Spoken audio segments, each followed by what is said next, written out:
Howdy, howdy, howdy. This is Emmanuel. This is Summer 66. I am excited about our devotion today. We are walking our way through the second letter to the Corinthians, Second Corinthians. And I am in front of the camera. Behind the camera is my good friend John Seedorf. Make sure you say hi to John when you see him around the community. Thank him because he has helped us to get through all of these. This is day 47. I've been hanging out with John. I need a break. All right. All right. So today we're going to talk about the Second Corinthians. Obviously, if there's a Second Corinthians, there's a First Corinthians. And our theme this morning is strength in surrender.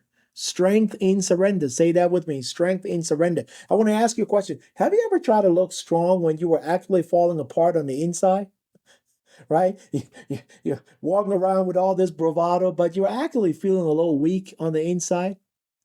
That's what makes Second Corinthians so real and so relevant, right? Paul writes with a lot of raw vulnerability to a church he deeply loves, but a church that has had a very rocky history. We do not see kind of a superhero apostle, but we actually see a side of the apostle that is really raw and vulnerable. We see an apostle who's suffering and and who finds power through weakness. A little bit of history here, as we always do. After facing a lot of criticism and defending his ministry, Paul writes this letter to reconcile with the Corinthian church and to reaffirm his authority and his apostolic calling.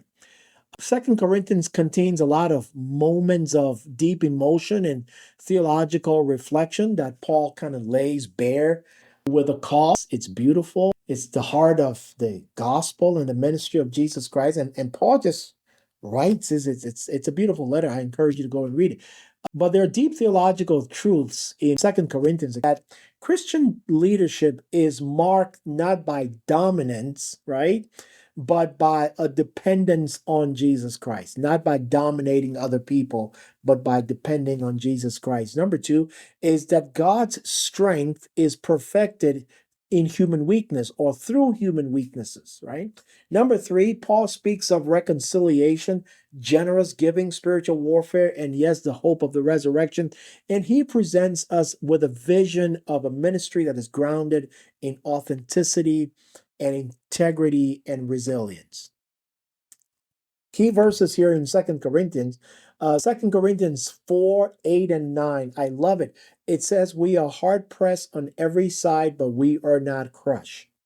Are you going through that moment right now where it feels as if you're just being bombarded from every corner of life? I want you to hold on to that promise. We're hard pressed, but we're not crushed.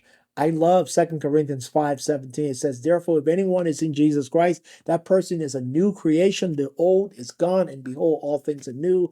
And perhaps my favorite verse in 2 Corinthians is 2 Corinthians 12:9, which says, my grace is sufficient for you.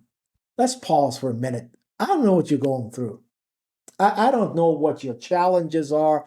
I don't know what that mountain is you have to climb or that valley moment you see yourself going through. Let me tell you something. God's grace is sufficient for you. God's grace is sufficient for you. And what Second Corinthians teaches us that it is okay to be vulnerable. It is okay to admit that you're weak. It is okay to reach out for grace. You are not disqualified because of your struggle. You are qualified because of your surrender. My goodness, I feel like preaching right now. You are not disqualified because of your struggles. You are qualified because of your surrender. So let grace be your strength today, my friends. Let your story be one of healing, one of resilience, and one of reliance on God. All right, I forgot.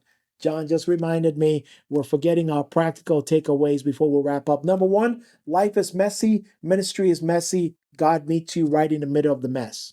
Number two, your weakness is not a liability when it comes to God. Your weakness might actually be the platform God uses to reveal his strength. Number three, true transformation begins with an honest assessment of where we are and who God is. Number four, don't fake it, faith it. Even when life hurts. And I hope you know that no matter what you're going through today, the God of the Bible, He's got you. See you back here tomorrow. Bye.